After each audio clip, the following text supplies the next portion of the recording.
मनुष्य विचारों से ही बनता है। मैंने बताया था कि मनुष्यों में और पशुओं में जो भेद रेखा है वो धर्म की है, और धर्म को विचारों के कारण से ही धारण किया जाता है। मननात् मनुष्य मनन करता है, इसी कारण से ये मनुष्य कहलाता है। यन मनसा ध्यायति, इस वेद कथा का आयोजन करने के लिए स्वामी जी ने पहले विचार किया मन में। पहले ही कर दी क्या? पहले विचार किया होगा, पहले विचार किया। आप लोग इस कथा में आते हैं, घर पर पहले विचार किया होगा ना, या पहले ही आ गए वैसे ही चल पड़े?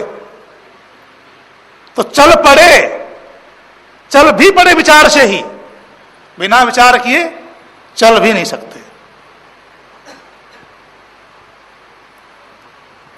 यन मनसा ध्यायति, जैसा आप मन में विचार करते हैं वैसा ही बोलते हैं।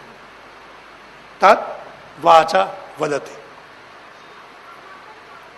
यद वाचा वदति तत् कर्मणा करोति, जैसा वाणी से बोलते हैं वैसा ही पानी से करते हैं। और यद कर्मणा करोति तदभि संबध्यते, वैसा ही व्यवहार चल पड़ता है। मूल में क्या है? विचार। मनुष्य भी विचारों से ही बना है, और यही अंतर है। दो प्रकार की योनियां हैं, कर्मयोनि और एक भोग योनि।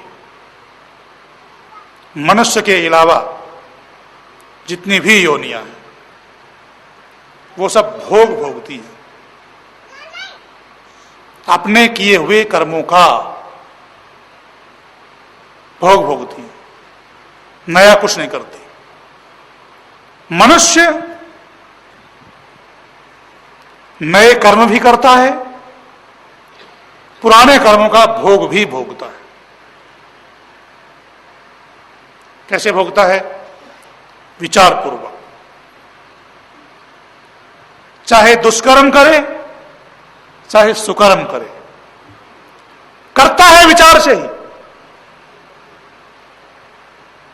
डाका डालने वाला भी पहले विचार ही करेगा, योजना बनाएगा कि इस प्रकार से जाऊंगा तब दुकान में कोई नहीं मिलेगा, और डाका डालने का मौका है या मिलेगा तो पकड़ के उसको कुछ भी कर लेंगे। पहले विचार ही किया उसने, बाद में क्रियात्मक रूप दिया, विचार करने के बाद। इसीलिए विचार यदि आपके अच्छे हैं तो आप मनुष्यत्व के मार्ग पर चल सकेंगे।